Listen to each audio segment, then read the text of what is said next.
Insurance claims शुरू करते हैं। कभी इंश्योरेंस कराया आपने? इंश्योरेंस, व्हाट इज इंश्योरेंस बेटा?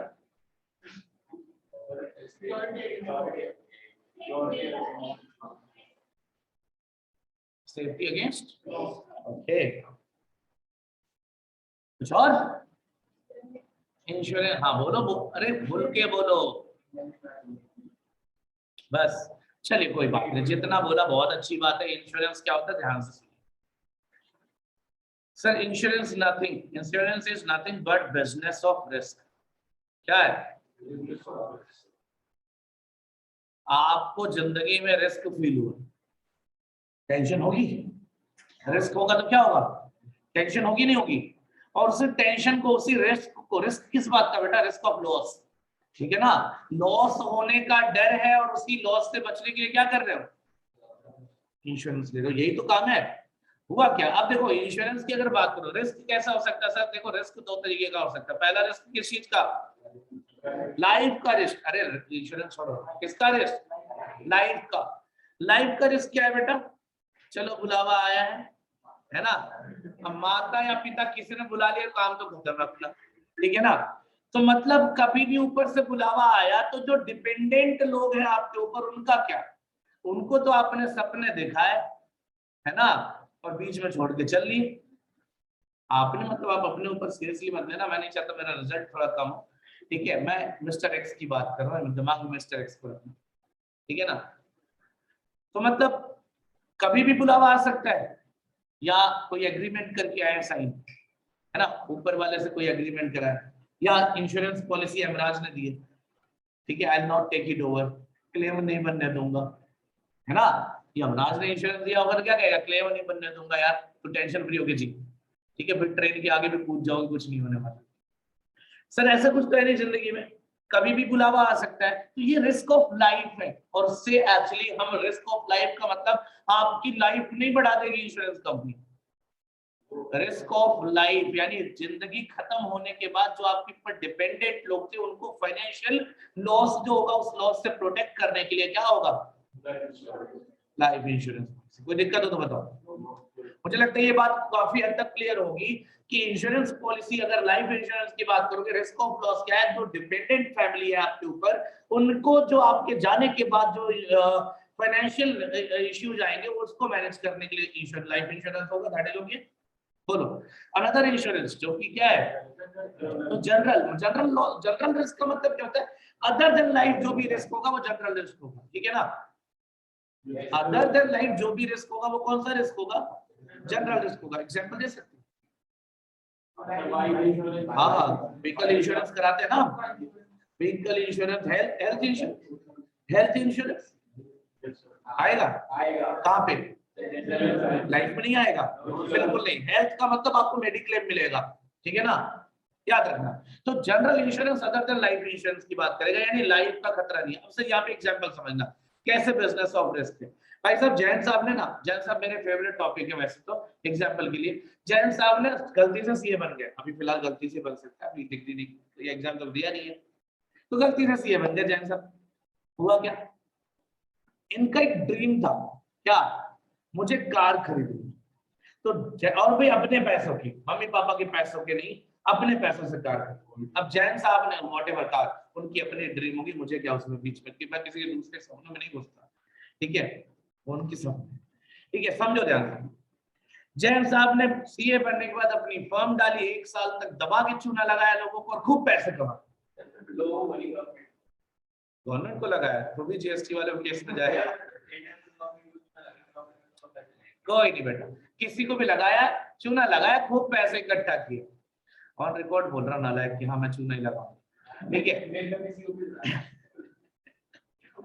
सेम, ठीक है। देखो हुआ क्या, उसके बाद इन्होंने कार खरीदी, तो 1 साल तक इन्होंने जितना पैसा इकट्ठा किया था, सारा पैसा था, एंटायर फंड, एंटायर मनी इन्होंने लगा दी किस, क्या चीज खरीदने में? कार खरीदने में। अब देखो मेरी ड्राइंग इतनी अच्छी है ना, मैं कार बना नहीं सकता, वो तुम फिर आइडेंटिफाई करोगे कार है या कुछ और ही बन गए, ठीक है ना? तो इतनी नहीं, बहुत अच्छी ड्राइंग बता तो रहा हूँ, कार बनाने के चक्कर में बैलगाड़ी बन जाएगी, फिर उसके बाद एग्जाम्पल समझ नहीं आएगा। तो कार मान लो, इमेजिन करो कार, कार देखी होगी ना, तो वही इमेजिन करो, ठीक है। तो कार तो खरीद ली, लेकिन पंगा क्या था जैन साहब के साथ, इनको ड्राइविंग नहीं आती थी ढंग से और टाइम नहीं था कि ड्राइविंग स्कूल जाके सीख के आए। तो अब जैन साहब के सपनों की कार थी, यानी कि बहुत फेवरेट, बहुत ज्यादा अच्छा, इस पे वो स्क्रैचेज बर्दाश्त नहीं कर सकते थे, डैमेजेस बर्दाश्त नहीं कर सकते थे। इसलिए जैन साहब सुबह सुबह उठते थे, कार को साफ किया, कवर लगाया, ऑटो करके ऑफिस गए, फिर वापस आया, फिर शाम को साफ किया, शाम को साफ किया, फिर कवर लगाया। डेली का रूटीन बन गया था, बंदा दुखी रहने लगा। सारे पैसे लगाए थे क्या कार को साफ करने के लिए? नहीं ना। तो जैन साहब दुखी रहने लगे। अब मेरा बच्चा दुखी रहे तो मेरे से देखा तो जाएगा नहीं। एक दिन ऐसा सामने पड़ गया, मैंने पूछा क्या हुआ जैन, तुझे क्या दिक्कत आ गई? कहता है सर ऐसी ऐसी बात है। यार बड़ा दिक्कत वाला। मैंने कहा इसमें कौन सी दिक्कत है? मैंने इसको मिलाया किससे? एक और बंदा था, ये रहा तरुण चौधरी, ये इंश्योरेंस एजेंट। अच्छा, बड़े खतरनाक होते हैं इंश्योरेंस एजेंट। वाइफ को उसके हस्बैंड के सामने बैठाकर उसके हस्बैंड के मरने के फायदे बताते हैं और वो वाइफ खुश होती है। ये कला केवल एक इंश्योरेंस एजेंट के अंदर होता है और किसी के अंदर नहीं होता। अरे नहीं लगता क्या? वो खुश होती है। अच्छा, जब आपके पति मर जाएंगे ना, आपको 1 करोड़ रुपए मिलेंगे। अच्छा सच में? एक एक्साइटमेंट में होता नहीं होता, बताओ। तो ये जो कला होती है ना, केवल इंश्योरेंस एजेंट की होता है। और एक तरुण चौधरी इसमें माहिर है। कल गजरारे गजरारे गाना सुन रहा था, आज इंश्योरेंस बेच रहा है। देखो ध्यान से क्या बताया मैंने इसको, बस इतना मिलवाया और इसने बताया भाई तू चिंता क्यों करता है, आज से तेरा रिस्क मेरा रिस्क, तेरा टेंशन मेरा टेंशन, बस तू करना क्या इस पर्टिकुलर कार के ऊपर एक छोटा सा अमाउंट एज अ प्रीमियम पे कर देना। क्या कर देना? एज अ प्रीमियम पे कर देना, बाकी तो मैं देख लूंगा। कोई भी लॉस होता है, यानी कि तेरी पूरी कार भी अगर गायब हो जाती है ना, तो पूरा मेरी जिम्मेदारी है, मैं तुझे नई कार खरीद के दूंगा, कोई टेंशन नहीं है। अच्छा, इनको टेंशन किस बात की थी? इसी बात की थी। सारा पैसा तो कार में लगा दिया, डैमेज होगा तो दिल पे धक्का लगेगा कि सपनों की कार को डैमेज हो गया और ऊपर से खर्चे करने के पैसे नहीं है। तो यही चीज का टेंशन था जिसको किसने उठा दिया? इंश्योरेंस एजेंट, इंश्योरेंस कंपनी ने। तो प्रॉब्लम क्या है? इनको रिस्क ही तो था बेटा। इंश्योरेंस कंपनी बेसिकली करती क्या है? किस चीज का बिजनेस करती है? रिस्क का। यानी वो रिस्क का ही बिजनेस है, हाँ या ना? बोलो। तो मुद्दा यहां तक आके इस बात पे क्लियर है सर कि देखो, जो भी इंश्योरेंस की बात करोगे, insurance is nothing but the business of risk. Don't worry, मेरी राइटिंग नहीं है, ठीक है? डिस्क्लेमर देना पड़ता, बाद में बच्चे जलन खाने लगते हैं, सर की राइटिंग इतनी अच्छी है, ऐसा हो नहीं सकता, ठीक है? कोई नहीं बेटा, फिर भी तुम में से कईयों से बहुत अच्छी है, और जैन साहब आपसे तो बहुत अच्छी है और आपके पड़ोसी से भी, ठीक है? हाँ चलिए। So insurance is the business of risk. Are you okay with that? Risk बेटा कैटेगराइज किया एज पर द इंश्योरेंस, दो कैटेगरी में, life insurance and general insurance. What is life insurance? I have told you. Life insurance क्या होता है? जहां पे जिंदगी का खतरा हो भाई, और उससे जो फाइनेंशियल लॉस होता है उससे बचने के लिए जो पॉलिसी ली है वो life insurance. What about general insurance? Other than life क्या होगा? जनरल इंश्योरेंस, ठीक है ना? So life insurance is not in the syllabus. यहाँ इंश्योरेंस क्लेम जो कैलकुलेट करना है हमें, वो लाइफ इंश्योरेंस का नहीं है। तो बचा क्या फिर? General insurance. कोई टेंशन होनी चाहिए थी मतलब, सर जनरल इंश्योरेंस होता क्या, ये तो बताया नहीं आपने, बताने जा रहा हूँ। देखो ध्यान से, जनरल इंश्योरेंस में बेटा जनरली 3 कैटेगरी के इंश्योरेंस की बात की जाती है, fire, marine and miscellaneous. Fire मतलब आग से लॉस, मैरीन मतलब सी वाटर, सी वाटर, वाटर मतलब बोलना पे घर में पानी पड़ा था, फिसल के गिर गया और वो पानी से जिंदगी चली गई, तो क्या मतलब ये मरीन इंश्योरेंस? नहीं यार, देखो जो भी है, मैरीन का मतलब होता है सी वाटर, जो समंदर के थ्रू बिजनेस होता है ना, ट्रेडर्स डील करते हैं नहीं करते? अरे समंदर से भी बिजनेस होता है नहीं होता? अभी तुम्हें श्रीलंका जाना है, क्या करोगे? अब तुम बजरंगबली तो हो नहीं, है ना? जय श्री राम के, अरे ट्रेड करने में नहीं जाते क्या श्रीलंका? कैसी बातें कर रहे हैं? नहीं, अभी भी जा ही रहे, गवर्नमेंट तो भेज ही रही है, हमारे पास एड भेज रही है, पहले ट्रेड करती थी, अभी एड भेज रही है, घबराओ नहीं। चाइना जाता है श्रीलंका बिजनेस करने, क्या जानते हो, अभी पूरा कब्जा करेगा धीरे धीरे। मुद्दा दरअसल ये है सर, देखो श्रीलंका जाना है यार, तो अब देखो मैं फ्लाइट की बात नहीं कर रहा, फ्लाइट छोड़ो, मुझे बहुत हैवी गुड्स भेजने, अब फ्लाइट की भी एक लिमिटेशन होती है, लेकिन जो शिप होता है ना, उसकी कैपेसिटी फ्लाइट से बहुत ज्यादा होती है, यहाँ तक कि वो फ्लाइट को मतलब एयरक्राफ्ट को भी कैरी कर सकते हैं, इतना होता है, कुछ शिप्स इतने बड़े होते हैं। सो मुद्दा ये है कि हमने एक शिप, अब ऐसा तो ना बजरंगबली की तरह वो उड़ के गए, जय श्री राम पार के गए, पूरा बीच में जो नदी आती है ना, नदी थोड़ा समंदर, वही जो भी है, जो भी आए हुए, कौन सा तुम्हारा रिश्तेदार है नदी और समंदर? ठीक है, कोई दिक्कत नहीं। तो बेटा देखो शिप के थ्रू बिजनेस, अब शिप के बिजनेस में भी रिस्क रहता है। किस चीज का रिस्क होता है सर? डूबने का और लुटेरों का, है ना। क्या पता कैप्टन जैक स्पैरो बैठा हो वहां पे बीच में, you know captain Jack Sparrow, better know, अरे बहुत वेल नोन बंदा है। Yes, sir. अब पता चला लूट के ले जाए, लॉस हो गया। तो मतलब क्या है कि रिस्क है वहां पे। जो कार्गो आप डिलीवर करने जा रहे हो दूसरे कंट्री में by using your sea route, ठीक है ना, तो वहां पे क्या है, रिस्क है। और उस रिस्क के लिए मैरीन इंश्योरेंस कंपनी चलाओ करती है मिसलेनियस, जो कहीं नहीं वो मिसलेनियस, बाकी जो बच गया, ठीक है ना, वो मिसलेनियस में आ गया। सर हमारे इस पर्टिकुलर क्लेम वाले चैप्टर में कौन सा टॉपिक कवर करना? सर फायर इंश्योरेंस की बात करनी, मैरीन और मिसलेनियस को गोली मारो, ठीक है। मैरीन और मिसलेनियस को कुछ नहीं करना आपको, केवल और फायर इंश्योरेंस की बात करनी है यहाँ पे। यानी इंश्योरेंस क्लेम देखो ध्यान से, इंश्योरेंस फिर किस बेटा, फायर इंश्योरेंस किस चीज के अगेंस्ट होगा? फायर्स। अब आग से क्या जल सकता है? अरे कुछ भी जल सकता है, जला के तो देखो एक बार। देखो दुनिया दो ही चीज से तो जलती है, एक आग और दूसरा दूसरे की सक्सेस से, है ना। नहीं, अरे है कि नहीं है? तो भाई देखो अभी मैंने पूछा आग से क्या जल सकता है, तुम लोगों ने बोला गुड से जल सकता है। बेटा तुम खुद के ऊपर एक बार आग लगा के देखो, कुछ भी जल सकता है। लेकिन यहाँ क्या जलाएंगे? देखो ऐसा नहीं इररिलेवेंट क्वेश्चन था, यहाँ पे इररिलेवेंट नहीं था। आदर्श की तो हम बात नहीं करेंगे, जो आदर्श आग से जलते हैं उनको जलने दो, उनकी बात नहीं करेंगे। We are going to get the claim for loss of stock by fire. यानी हम बात करेंगे जनरल इंश्योरेंस में फायर इंश्योरेंस पॉलिसी के रिगार्डिंग। और फायर इंश्योरेंस पॉलिसी में हम किसको मेनली कवर करेंगे? स्टॉक के लॉस को कवर करेंगे। किसको कवर करेंगे? स्टॉक के लॉस को कवर करेंगे। और इस पे पर्टिकुलरली दो पॉलिसीज देखेंगे। पहली पॉलिसी क्या है दोस्तों? Loss of stock policy. और दूसरी पॉलिसी क्या है दोस्तों? लॉस ऑफ प्रॉफिट पॉलिसी या कंसीक्वेंशियल लॉस पॉलिसी। अब क्या होता है डिस्कशन करेंगे, बट आपका सब्जेक्ट मैटर काफी हद तक क्लियर हो गया कि आपको इस चैप्टर में पढ़ना क्या है। लाइक अदर चैप्टर्स यहाँ पे भी मैंने क्लियर कर दिया क्या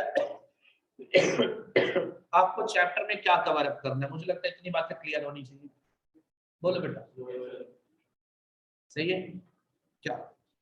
हमारा सब्जेक्ट मैटर क्या निकल गया है? लॉस ऑफ स्टॉक पॉलिसी, यानी insurance claim for loss of stock policy. और दूसरा क्या? यानी सब्जेक्ट मैटर क्लियर हो गया सीए इंटर सिलेबस का, हाँ या ना? लेकिन सर हमें ये पढ़ाया क्यों जाता है? सीए की लाइफ में इसकी क्या रेलेवेंस? हमें ये क्यों पढ़ाया जा रहा है इंश्योरेंस के लिए? बोलो, कोई रीजन तो होगा ना? क्या रीजन हो सकता?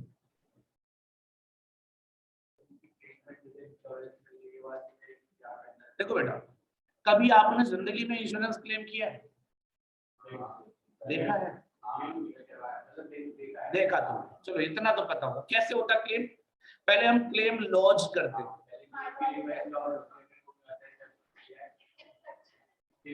सुनो, क्लेम लॉन्च होने के बाद जब इंश्योरेंस कंपनी एक्सेप्ट नहीं करती बेटा, पहले इंश्योरेंस कंपनी क्या करती है? एक बंदे को भेजती है। वो बंदा क्या करेगा? वेरीफाई करेगा। हेल्थ की बात नहीं करते। अब हेल्थ इंश्योरेंस में भी तो तुम्हें डॉक्यूमेंट भेजना पड़ेगा, डॉक्यूमेंट वेरीफाई करते हैं ना। तो डॉक्यूमेंट ऑनलाइन वेरीफाई करने के लिए कोई बंदा होगा। व्हीकल के केस में बंदा भेजते हैं, वहां पे बंदा ऑफिशियली पड़ा रहता है, मतलब कोई ना कोई तो होगा ना वेरीफाई करने वाला। और वो इनका बंदा नहीं होता, इनका अपना बंदा नहीं होता इंश्योरेंस कंपनी का जो वेरीफाई करता है। याद रखना, ये अलग से होता है। इसको नाम देते हैं क्या? सर्वेयर का नाम देते हैं। क्या नाम देते हैं? सर्वेयर। सर्वेयर क्या काम करता है? सर्वे करता है। सर्वे मतलब वेरीफाई करता है कि जो क्लेम लॉन्च किया गया वो क्लेम सही है या नहीं है। देखो आपकी गाड़ी डैमेज होगी, ऐसा भी तो हो सकता है कि आपने जानबूझकर डैमेज कर दिया। बोलो बोलो भाई। या ऐसा भी हो सकता है कि आपने फर्जीवाड़ा किया हो, कुछ गड़बड़ किया हो। तो क्या करना है? इंश्योरेंस कंपनी को इस पे भरोसा नहीं। देखो इंश्योरेंस कंपनी को आप पे भरोसा नहीं और आप भी इंश्योरेंस कंपनी पे कभी भरोसा मत करना, ठीक है ना। जनहित में जारी, ठीक है। इंश्योरेंस कंपनी एक सर्वेयर भेजती है। सर्वेयर कौन होता है सर? इंडिपेंडेंट होता है। ऑब्वियसली इसको पेमेंट कौन देता है? Insurance company. लेकिन ये इंडिपेंडेंट सर्विस प्रोवाइडर होता है इंश्योरेंस कंपनी को। ना ये इनकी सुनेगा ना ये आपकी सुनेगा। ये आएगा और आपका जो भी व्हीकल डैमेज हुआ उसका एक पूरा फोटो वोटो लेते देखा होगा, और उसके बाद उसका प्रॉपर एक रिपोर्ट बना के, रिपोर्ट क्या करेगा? सबमिट करेगा इंश्योरेंस कंपनी को, and on the basis of that particular report claim generate होता है। प्रोसेस लगता है ना 3-4 दिन 10 दिन का मिनिमम होता है ना। हैवी भी लग सकता है, टाइम ज्यादा भी लग जाता है, महीने 2 महीने भी लग जाते हैं कई बार। तो ये यही रीजन है बेटा, जब तक ये रिपोर्ट सबमिट नहीं करेगा तब तक इंश्योरेंस कंपनी फंड रिलीज नहीं करेगी, और फंड रिलीज करने के बाद ही आपका क्लेम एक्सेप्ट या रिजेक्ट हुआ माना जाएगा, मतलब उसके बाद ही डिसाइड होता है, इसके रिपोर्ट के बाद ही, ठीक है ना। तो बेटा ये तो फिक्स हो गया इंश्योरेंस पॉलिसी होल्डर, और इंश्योरेंस कंपनी भी फिक्स हो गया। ये कौन होगा सर? ये कोई भी हो सकता है। Can it be a chartered accountant? Yes of course.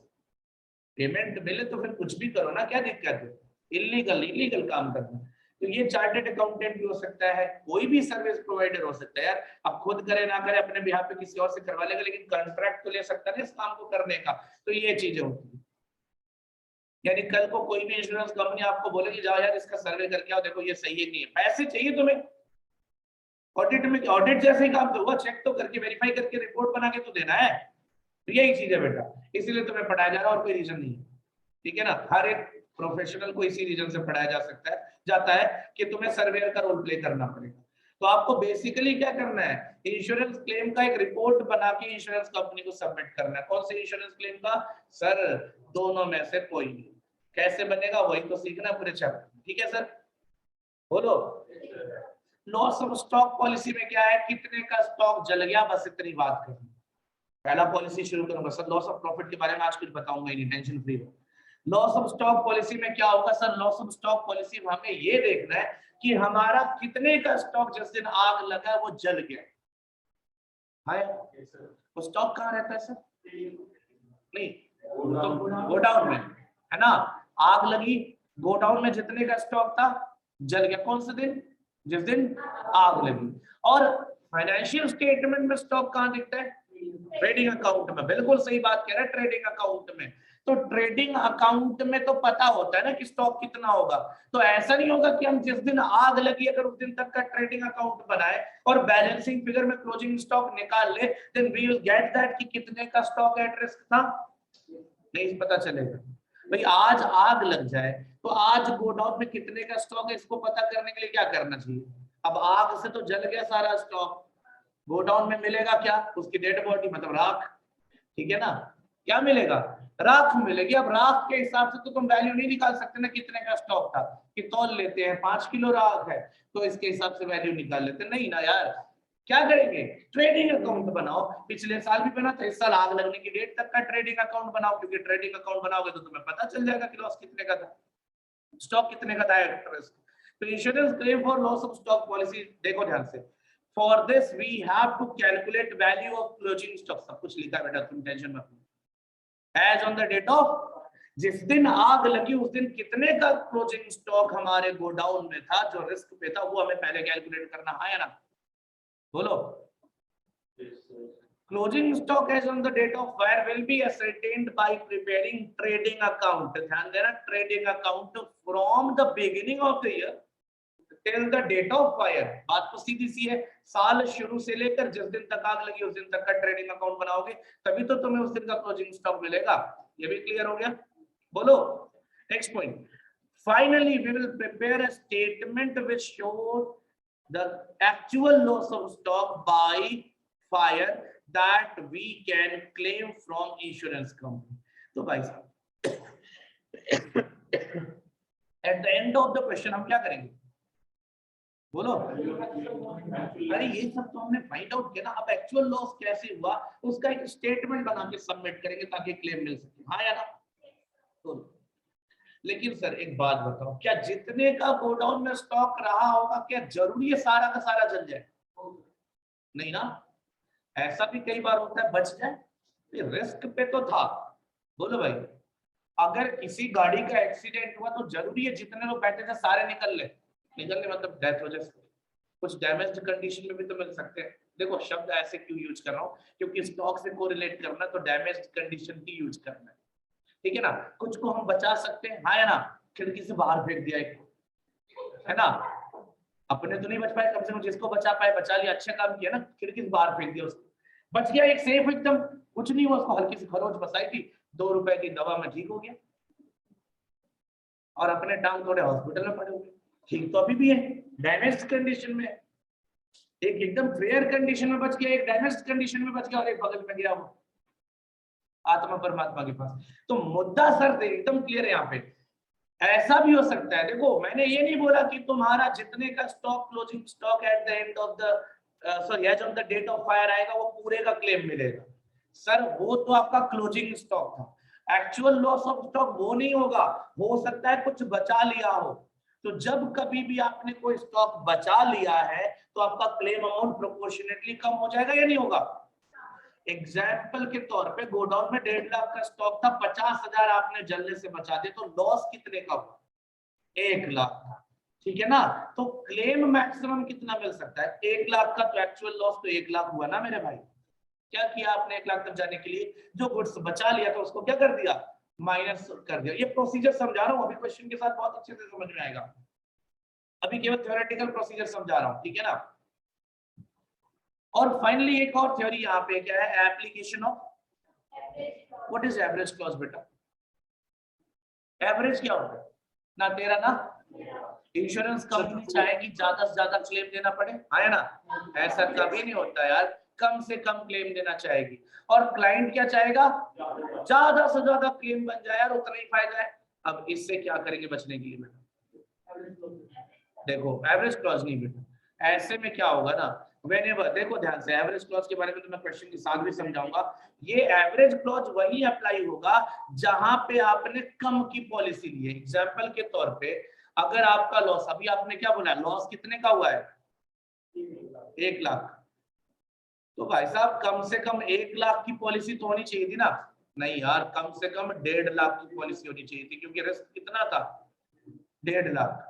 हमेशा याद रखना, इंश्योरेंस किस चीज का कराते हो, रिस्क का, और रिस्क कितना था तुम्हारे ऊपर, तो इंश्योरेंस कम से कम कितने का होना चाहिए, अगर इससे कम हुआ है, कैसे देखो 1.5 लाख का रिस्क, तो 50,000 आपने बचा लिया, हाँ या ना।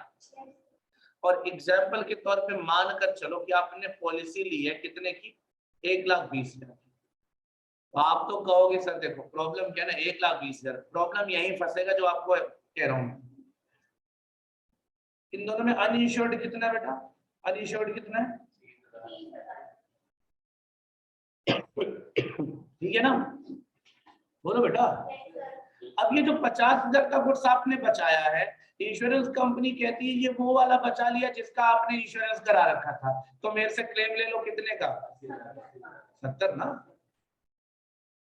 अरे 50 माइनस करेगा 70 ही आएगा ना भाई, कितने का क्लेम देने के तैयार है, 70,000। अब बता क्या इस पर स्टिकर लगा इंश्योर्ड का, नहीं भाई, इंश्योरेंस कंपनी कम क्लेम देना चाहती है, वो क्या कहती है, जिसका इंश्योरेंस हो रखा है उसमें से बचा दिया। चलो भाई, गलत है क्या, नहीं। सही है क्या, नहीं, सही भी नहीं है, गलत भी नहीं है, सही कैसे हो सकता है, क्या स्टिकर लगा था कि इंश्योर्ड या नहीं इंश्योर्ड है, तुम्हें क्लेम ज्यादा चाहिए, तुमने क्या कहा, इस 50,000 में से भाई साहब 30,000 यहाँ वाला है जो इंश्योरेंस नहीं कराया था, और 20,000 इंश्योरेंस वाला है, तो मुझे क्लेम कितना दे दो आप, नहीं 1 लाख नहीं, 80,000 बचेगा फिर, ठीक है ना, गड़बड़ नहीं है। इंश्योरेंस कंपनी कह रही है क्या, 70,000 ले लो, सही है गलत भी है, और तुम क्या कह रहे हो 80,000 दे दो, तुम भी सही और गलत दोनों, भाई अगर एक सही होगा दूसरा गलत होगा ना, क्या दोनों सही हो सकते हैं क्या, और दोनों गलत हो सकते हैं क्या, तो नहीं यार, यहाँ पे दोनों, यहाँ की बात करो जनरल, तुम लोग अपने ऊपर मत ले, ठीक है, यहाँ दोनों सही या दोनों गलत नहीं होगा, रास्ता बीच का ही तो निकाला जाएगा भाई, पंगा तो यही फंस रहा है ना जो सॉल्वेस्ट है, जो बच गया, अरे कुछ नहीं बचता तो कोई दिक्कत ही नहीं, मैं तुम्हें 1,20,000 से ज्यादा क्लेम देने वाला हूं नहीं, ले लो फिर, पूरा ही आएगा तुम्हारा, कोई टेंशन ही नहीं है। अरे 1.5 लाख का पूरा नुकसान हो गया, 1,20 का तुम प्रोपोर्शनेट करके भी देखो क्या आएगा, इतना 1,20 ही आएगा, उससे ज्यादा तो आएगा नहीं, आया ना।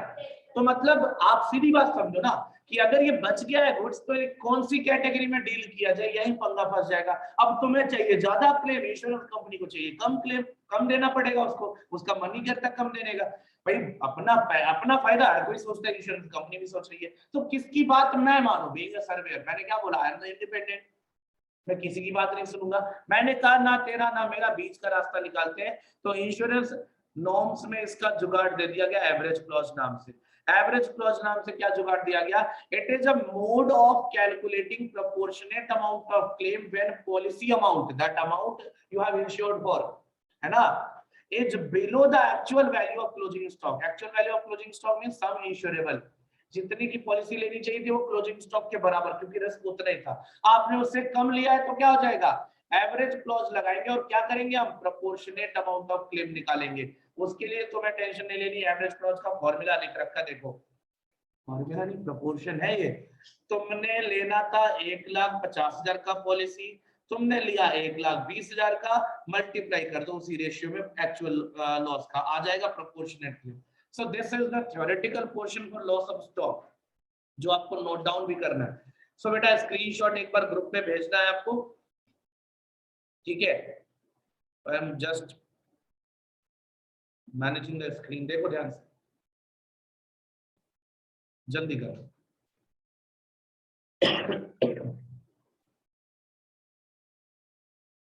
ये भेजो इसको फटाफट, आ गया आया, ये देख लो,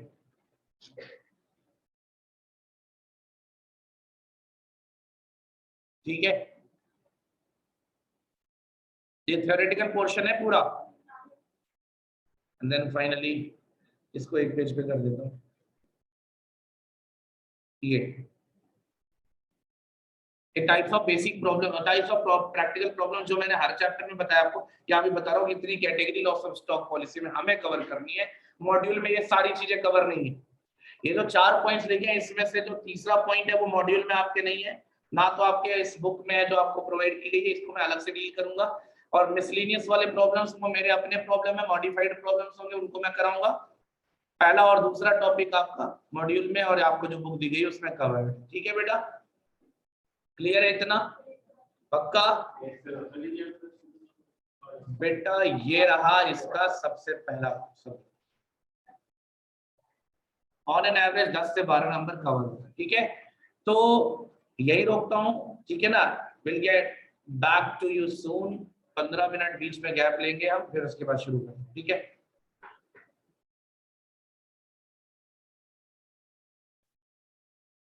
सर एक बात पूछनी थी। हाँ जी सर ये नो क्लेम बोनस क्या होता है? नो, ये तुम इंश्योरेंस वाले नॉर्म्स में क्यों जा रहे हो? यहाँ पे देखो बेटा, फिर इंश्योरेंस वाली बातें बतानी पड़ेगी, इंश्योरेंस कंपनी का, इसको तुम अलग से मेरे से पूछ लेना, ठीक है ना?